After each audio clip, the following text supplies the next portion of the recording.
Hey everyone, welcome back to Williamson Ridge Outdoors. Today we are standing out here by a little stack of pallets because I have run out of IBC totes and I was able to get these pallets for free. So I thought that this may be a good solution to store some more firewood. And since I'm trying to get as much as possible split and stored away for actually not this year, but the following year, and possibly even going into the year after that. So hopefully, pushing into 2 years in advance firewood. So I thought that since I got these for free, I will go ahead, I'd try to make these into 1/3 cord firewood containers pretty much. So I'm going to cut a few of these pallets up a little bit and kind of put them together. And hopefully I can make these 1/3 storage pallets, work out. The only thing is with using these pallets, if you stack them on the ground, is the fact that they are going to rot and deteriorate over time. So you won't get nearly the years of usage out of them as what you would if you were using IBC totes. So if you wanted to put runners down or something to be able to set these pallets on, that might help things. But the main thing is these were free. IBC totes cost money. But today really is trying out a new tool. So I thought that this today might be the perfect answer. I don't really need a good finished cut. I just need to saw some pieces and kind of do it quick. And then also need the extra reach of having, a 6-inch bar. So I thought this would be the perfect opportunity to actually kind of try this out. It's the tool alone, if you buy it separate on this, is $149. Ryobi actually has some killer deals on their tools and batteries and stuff sometimes. So I ended up buying a 2-pack of batteries with a charger for 99 bucks and got the tool for free. So look at it how you will, because if you do buy this tool separate, you're going to have to pay $149. This one says that it is designed to not need oil on the bar and chain. We're going to try it out today. We're going to use it to build these pallets. We're going to use it to cut these things. Like I say, it don't need to be as good smooth cut. Rough cuts are just fine on this. So let's get right into it and I'll kind of show you the projects and we'll kind of demonstrate this tool and see how it does. So I'm going to stand this up in order to make these cuts because I don't want to cut it laying on the ground.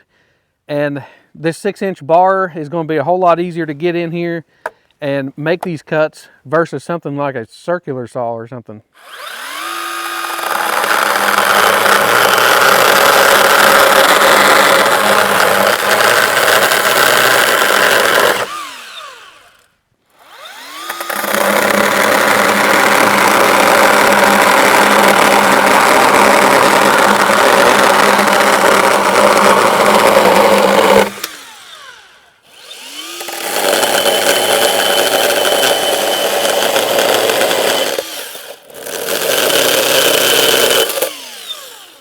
Well, I hit the dirt with that one.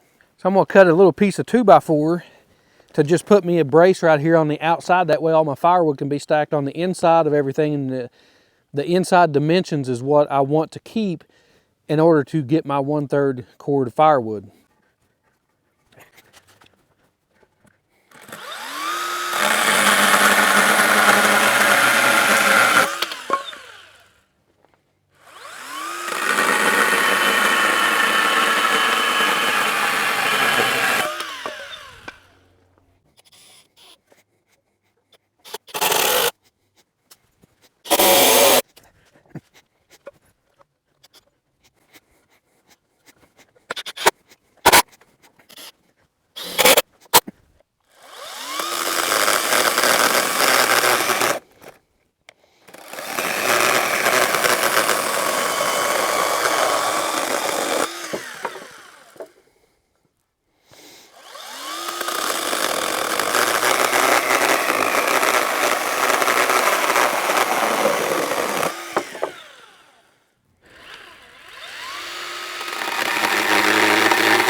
solid as a rock.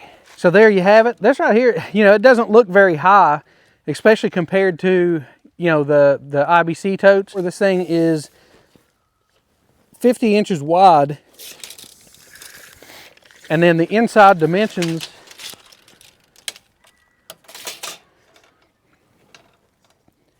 we're at 56 inches, so just a little bit over 4.5 feet. My ends are about 23 inches. So I could have made the sides on this, you know, the exact height that I needed. But the reason I didn't is because it only takes 2 pallets to make this dimension. And with the sides being at a little over 23 inches, then all I have to do is stack the firewood at 28.5, which is only about 4 inches above the sides. So if I just go, you know, this high pretty much above the sides, then that is going to put me right at 1/3 of a cord, which is really kind of perfect. So our little Ryobi 18 volt 6-inch pruning saw, this is the HP, so it is a brushless model. And I have to say this thing actually works pretty good for projects like this. Now this is not a finished cut. This is not something that you want to do, you know, framing work or something with. But it's not even meant really to do this. It's meant to prune small limbs and stuff on trees. And I think it would work perfect for that. Stay tuned, because I will take it out and actually, you know, cut some trees and stuff. But these pallets back here are not your typical pallets. They're not made out of pine. These are actually made out of oak. So the cutting that you've seen on the pallets was actually oak. And then the 2x4s are made out of pine. So that's a little bit softer. So it makes for some pretty good quick cuts, and without having to go get, you know, the other like power tools and stuff. And then some of the cuts, you know, trying to get in between these slats on the pallet, you know, circular saw won't fit in there. Reciprocator would, but then your seems a little bit slower and a little bit more jerky. This thing you can just kind of put on there and just zip right through it. And pretty happy with that, especially for the price, by getting batteries and then getting the tool for free. So I already had some other Ryobi stuff that I was, you know, using, and what better way to stock up on batteries than to buy batteries and get tools for free with it. So if you'd like to see a full-on review of this, this is actually the first time me using this. And I don't like to do really review videos, maybe just some first thoughts on this. But, you know, I don't want to do a full-on review until I've actually used it a little bit and have some time and experience there to actually share with you. So if you'd like to see a more in-depth and see how this thing actually works, chain adjustment, what size chain, what type chain, everything goes along with it, maybe even run time, see how long the battery lasts, leave that in the comments below. Leave a thumbs up. I'd appreciate that. Thanks for following along today, and we'll see you on the next one.